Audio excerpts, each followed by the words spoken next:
கஷ்டங்களை மட்டுமே அனுபவித்து வந்த தனுசு ராசி அன்பர்களுக்கு ஒரு விடிவு காலமாக வெளிச்சமாக மிகப்பெரிய ஒரு எப்படி சொல்றது, இத்தனை நாள் வாய்ப்புக்காக தேடிட்டு இருந்தவங்களுக்கு ஒரு வாய்ப்பு, இத்தனை நாள் திருமணமாகாமல் தவிச்சிட்டு இருந்தவங்களுக்கு ஒரு வாய்ப்பு, குழந்தை இல்லாமல் இருந்தவங்களுக்கு ஒரு வாய்ப்பு, அதே மாதிரி தொழிலில் சிறந்து விளங்கி கொண்டிருந்தவர்களுக்கு நடுவில் ஒரு தடை ஏற்பட்டிருக்கும். அது உண்மை அப்படின்னு மறக்காம கமெண்ட் செக்ஷனில் பதிவு விடுங்க.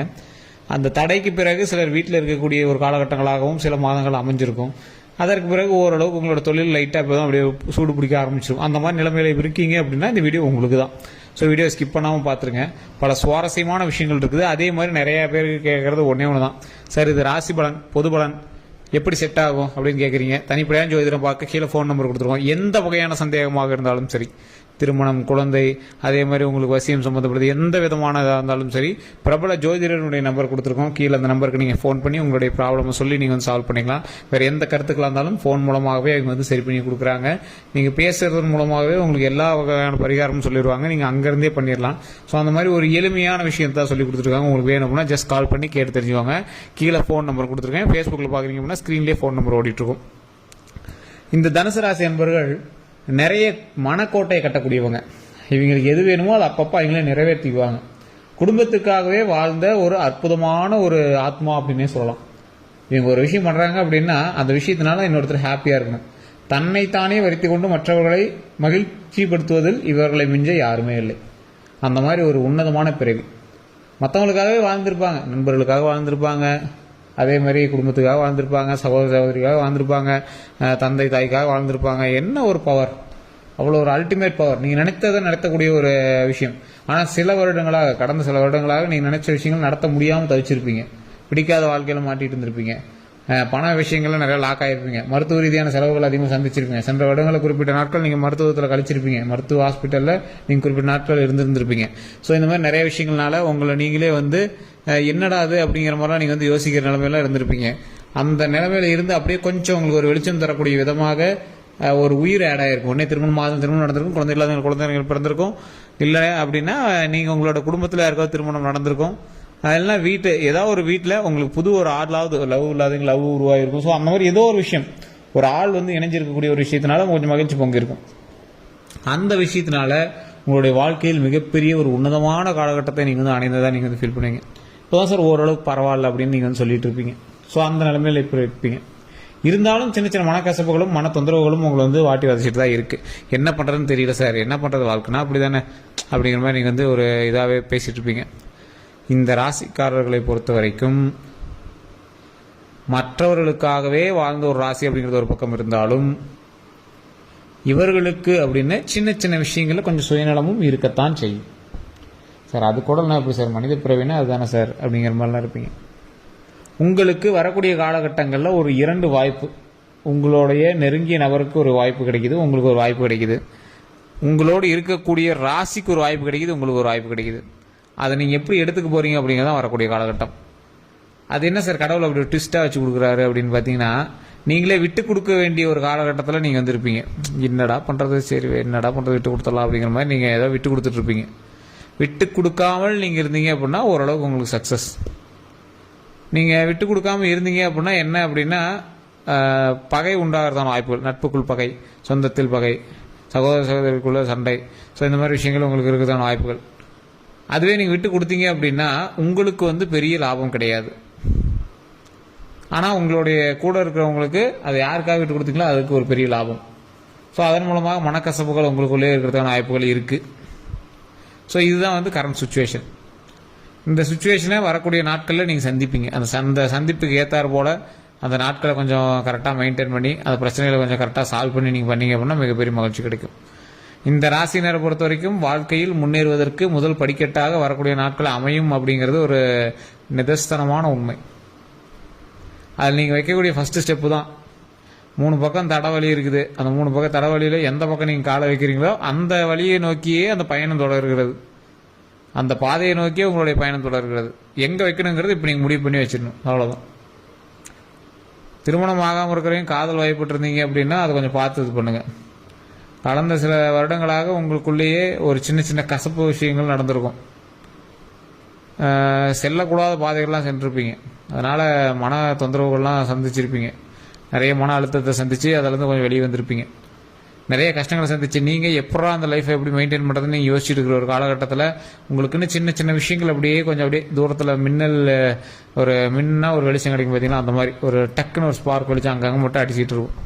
அந்த சந்தோஷத்தை மட்டும் நீங்கள் லைட்டாக என்ஜாய் பண்ணிட்டு இருப்பீங்க. அந்த வெளிச்சத்தை மட்டும் நீங்கள் கொஞ்சம் என்ஜாய் பண்ணிட்டு இருப்பீங்க. இந்த ராசிக்காரர்கள் தற்போது வணங்க வேண்டிய ஒரு முக்கியமான தெய்வம் சேர்வராயன். ஏற்காட்டில் இருக்கும் சேர்வராயன். சார் அது ஏற்காட்டில் இருக்க அந்த சாமிக்கு இதுக்கு என்ன சார் சம்பந்தம்? நிறைய பேரெல்லாம் வேண்டிகிட்டு இருப்பாங்க அப்படிங்கிறீங்க. ஒரு வாழ்ந்த ஒரு மனிதருடைய ஒரு உயிர் அங்கே இருக்குது. சேர்வராயன் அப்படிங்கிறது அந்த ஏற்காட்டுக்கோட மறுபேர் வந்து சேர்வராயன் ஹில்ஸ், சேர்வராயன் மலை, சேர்வராயன் மலைத்தொடர். ஸோ சேர்வராயன் அப்படிங்கிறது அங்கே வாழ்ந்த ஒருவனுடைய உயிர் அந்த இடத்துல இருக்கிறதுனால தான் சேர்வராயன் குகையில் அங்கே இருக்கக்கூடிய இடத்துல சேர்வராயனுக்கு கோவில் அமைஞ்சிருக்கு. ஓம் சேர்வராயரே போற்றி, ஓம் சேர்வராயரே போற்றி, ஓம் சேர்வராயரே போற்றி அப்படின்னு மறக்காமல் 3 டைம் கமெண்ட் செக்ஷனில் பதிவிட்டுட்டு நீங்கள் வீட்டில் ஃப்ரீயாக இருக்கும் போது அந்த இறைவனை நினைத்து வணங்குங்க. மிகப்பெரிய நன்மை உங்களுக்கு கிடைக்கும். ஒரு உயரத்தில் அமர வைக்கக்கூடிய ஒரு உன்னதமான தெய்வம் அந்த சேர்வராயன். எவ்வளோ பெரிய கஷ்டத்தில் இருந்தீங்க அப்படின்னாலும் மகிழ்ச்சியை மட்டுமே உண்டாக்கி இருக்கக்கூடிய ஒரு உன்னதமான தெய்வம் சேர்வராயன். அதை நீங்கள் ட்ரை பண்ணி பாருங்கள். இந்த டைம் நீங்கள் ஒரு வேளை அந்த கோயிலுக்கு போனீங்க அப்படின்னா நீங்கள் போய் ஒரு டைம் வணங்கிட்டு வாங்க. மகிழ்ச்சியாக இருக்கிறவங்க மட்டுமே அந்த இடத்த சுற்றிட்டு இருப்பாங்க. அந்தளவுக்கு ஒரு மகிழ்ச்சியாக இருக்கக்கூடிய ஒரு இடமாக அந்த சேர்வராயன் மலை வந்து அமைஞ்சிருக்கும். சில இடங்கள் மட்டும் உயரமாக இருக்கிறதுனால மட்டும் ஒரு இடத்துல மகிழ்ச்சியாக போய் எல்லாரும் அவங்க அந்த இடத்துல என்ஜாய் பண்ணுறது இல்லைங்க. குறிப்பிட்ட பாசிட்டிவ் எனர்ஜி இருக்கிற இடத்துல மட்டும்தான் எல்லாரும் மகிழ்ச்சியாகவே இருக்க முடியும். ஸோ அந்த மாதிரி பாசிட்டிவ் எனர்ஜி இருக்கக்கூடிய இடங்களில் அது ஒரு முக்கியமான இடம் ஏற்காடு. அந்த இடத்துல இருக்கக்கூடிய அந்த குகை, அதில் உள்ளே போயிட்டு வாங்க பாருங்கள். அப்படியே உங்களுக்கு அவ்வளோ மன நிம்மதி கிடைக்கும். எப்படிப்பா இந்த இடத்துல இப்படி இருக்குது அப்படிங்கிற மாதிரி இருக்கும். அந்த குகைக்குள்ளே, அந்த கோயிலுக்குள்ளே போனீங்கன்னா உள்ள அந்த மூலஸ்தானத்தில் இருக்கிறது குகைக்குள்ளே இருக்கும் அந்த சேர்வராயன். இன்றைக்கு வரைக்கும் அந்த குகை யாரும் தட்ட கிடையாது. அந்த இடத்துல கோயில் பெருசாலாம் கட்ட கிடையாது. அந்த குகைக்குள்ளேயே தான் அந்த சேர்வராயன் கோயில் இருக்குது. இந்த சேர்வராயனை வணங்குவதால் உங்களுக்கு மிகப்பெரிய மகிழ்ச்சி உண்டாவதற்கான ஒரு முக்கியமான காலகட்டமாக அமையுது. நீங்கள் அந்த இடத்துக்கு போக முடியல அப்படின்னாலும் வீட்டிலேருந்தே நீங்கள் நினச்சி வணங்கலாம். இல்லை சார் அப்படி அங்கேருந்து வணங்க முடியல அப்படிங்கிற பட்சத்தில் நீங்கள் வந்து பக்கத்தில் இருக்கக்கூடிய பெருமாள் ஆலயங்களுக்கு சென்று அங்கே இருக்கக்கூடிய பெருமாளுக்கு முடிஞ்ச அளவுக்கு ஒரு சாதம், ஏதோ ஒரு சாதம் அந்த இடத்துல வாசலில் கொடுத்துட்டு பெருமாளுக்கு ஒரு துளசி மாலை கொடுத்து நீங்கள் வணங்கிட்டு வரலாம். அது ரொம்ப ரொம்ப நல்லது. துளசி மாலை கொடுக்குற அளவுக்குனாலும் ஒரு கை அளவுக்காவது துளசி எங்கேயா இருந்து அப்படின்னா கொண்டு போய் கொடுத்து பக்கத்தில் இருக்கிற பெருமாள்கிட்ட கொடுத்து வணங்கி அதை வந்து வணங்கிட்டு வந்தீங்க அப்படின்னா உங்களுக்கு ரொம்ப ஒரு நன்மை கிடைக்கிறதுக்கான வாய்ப்புகள் அதிகமாக இருக்கும். ஒரு 10 பேருக்காவது தயிர் சோறு வந்து அன்னதானம் கொடுங்க. தயிர் சாப்பாடு, தயிர் 10 பேருக்காவது நீங்கள் வந்து அன்னதானம் கொடுத்துக்கணும். அதை நீங்கள் சாப்பிட்றத நீங்கள் பார்த்துருக்கணும். சும்மா எடுத்து கொடுக்குறோம், பொட்டலத்தில் கட்டி கொடுக்குறோம்லாம் இல்லை, கரண்டியில் வலித்து கொடுங்க. அந்த தயிர் சோறு நீங்கள் கரண்டியில் வலித்து நீங்கள் கொடுங்க. அவங்க சாப்பிடுங்க, நீங்கள் பாருங்கள். தாகத்துக்கு தண்ணி கொடுங்க அவங்களுக்கு. இது மிகப்பெரிய ஒரு மாற்றத்தை உங்களது வாழ்க்கையில் உண்டாக்கும். அது நீங்கள் போக போக உணர்வீங்க. இதுக்கு இவ்வளோ பவரா சார், எனக்கு இத்தனை நாள் தெரியலையே சார் அப்படின்னு நீங்களே சொல்லுவீங்க. உன்னதமான சக்திகளை உள்ளடக்கிய ஒரு முக்கியமான இடம் இந்த இடம். தனுசு ராசிக்கு மிகப்பெரிய மகிழ்ச்சியை தரக்கூடிய ஒரு முக்கியமான காலகட்டத்தில் நீங்கள் இருக்கீங்க. அந்த அந்த ஹாப்பினஸ் நீங்கள் எப்படி கையில் வாங்குறீங்க அப்படிங்கிறத பொறுத்தா இருக்கு. இதெல்லாம் ஓகே சார், எதில் ஜாக்கிரதையாக இருக்கணும்? வண்டி வாகனங்களில் ஃபஸ்ட்டு ஜாக்கிரதையாக இருக்கணும். குடும்பத்தில் தேவையில்லாத பிரச்சனைகள் இருக்கும்போது நீங்கள் வாய் விடுறதை தவிர்த்துக்கணும். அடியே விழுகிறது வாய்ப்புகள் இருக்கும் உங்களுக்குலாம். ஸோ அதனால் கொஞ்சம் பார்த்து வாய் விஷயத்தில் கொஞ்சம் கவனமாக இருந்துக்கணும். வெளியில் பிரச்சனை பண்ணியிருக்காங்க அப்படின்னா நீங்கள் பஞ்சாயத்துக்கு போகிறத தவிர்த்துக்காங்க, அவ்வளோதான். நீங்கள் போய் வாக்குவாதத்தை சரி பண்ணுறேன், பஞ்சாயத்து பண்ணுறேன், கட்ட பஞ்சாயத்து பண்ணுறேன், அதெல்லாம் இப்போ தேவையே இல்லாத ஒரு விஷயம். உங்கள் மேலே அப்படியே டேர்ன் ஆகும். உடல் ரீதியாக எந்த ஒரு விஷயம் இருந்தாலும் உடனே டாக்டர் பார்த்துணும். ஜோதிடத்தை நம்பிட்டு உட்காந்துருக்கூடாது. கரெக்டான தூக்கமின்மை இல்லாமல் கொஞ்சம் தவிச்சிட்டு இருப்பீங்க. அதுக்கு தகுந்தாற் போல் நல்லா தூங்கி எழுந்திரிங்க. உடல் ஆரோக்கியத்தை கவனம் செலுத்துங்க. 2-3 மணி நேரம் தான் சார் தூக்கமே இருக்குது அப்படிங்கிற ரேஞ்சில் தான் இருப்பீங்க. என்ன சார் பண்ணுறது, வேலையினுடைய வலுவு அப்படின்னு சொல்லுவீங்க. இல்லை ஏதோ ஒரு தாய்மார்களாக இருந்தீங்க அப்படின்னா குழந்தையை பார்த்துக்கிறது அந்த மாதிரி இருப்பீங்க. இல்லை உடல் ரீதியாக சில உபாதைகளோடு இருக்கிறவங்க மாத்திரை போடணும், அதுக்கு தகுந்த மாதிரி ஏதாவது பண்ணிட்டு இருப்பீங்க. ஸோ இந்த மாதிரி விஷயங்களில் கொஞ்சம் இருக்கிறவங்க கொஞ்சம் உடலை கொஞ்சம் பாதுகாப்பாக பார்த்துக்கோங்க.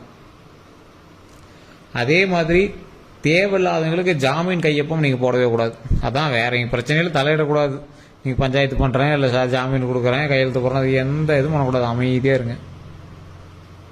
அதே மாதிரி தேவையில்லாத இடங்களில் உங்களுக்கு நீங்களே இப்போ யோசிச்சு வச்சுருப்பீங்கள்ல, உங்களுக்கு தேவை இல்லாத இடங்களில் நீங்கள் போய் ஆஜராகி நிற்கக்கூடாது. அதே மாதிரி இன்னொரு முக்கியமான விஷயம், இது நிறைய பேர் உங்களுக்கு சொல்லியிருப்பாங்களா என்னன்னு தெரியல. ஸோ ஆண்களாக இருந்தாலும் சரி பெண்களாக இருந்தாலும் சரி, இப்போ நீங்கள் வந்து காதல் வயப்பட்டிருக்கீங்க அப்படின்னா யோசித்து அடுத்த ஸ்டெப்புக்கு போகணும். திருமணம் பண்ணுறதோ இல்லை எந்த ஒரு விஷயமா இருந்தாலும் யோசித்து பண்ணிங்க அப்படின்னா ரொம்பவே நல்லது. இதுதான் உங்களுக்கு வந்து முக்கியமாக சொல்லக்கூடிய ஒரு முக்கியமான ஒரு காலகட்டத்தில் இப்போ உங்களுக்கு சொல்லியிருக்கும். வேறு ஏதாவது கருத்துக்கள் இருந்தது அப்படின்னா மறக்காம கமெண்ட்ஸில் பதிவிடுங்க. கீழே ஃபோன் நம்பர் கொடுத்தோம், ஃபோன் பண்ணி நீங்கள் வந்து பேசி தெரிஞ்சுக்கலாம். இந்த வீடியோ பார்த்துருக்கீங்க அப்படின்னா யூடியூப் பார்த்துருக்கீங்கன்னா சப்ஸ்கிரைப் பண்ணிட்டு அதில் பெல் பட்டன் ப்ரெஸ் பண்ணி அதில் ஆல் அப்படின்னு கிளிக் பண்ணிக்கோங்க. ஃபேஸ்புக்கில் பார்த்துங்கன்னா ஃபாலோ பண்ணிக்கோங்க. எல்லோருக்கும் நன்றி நண்பர்களே.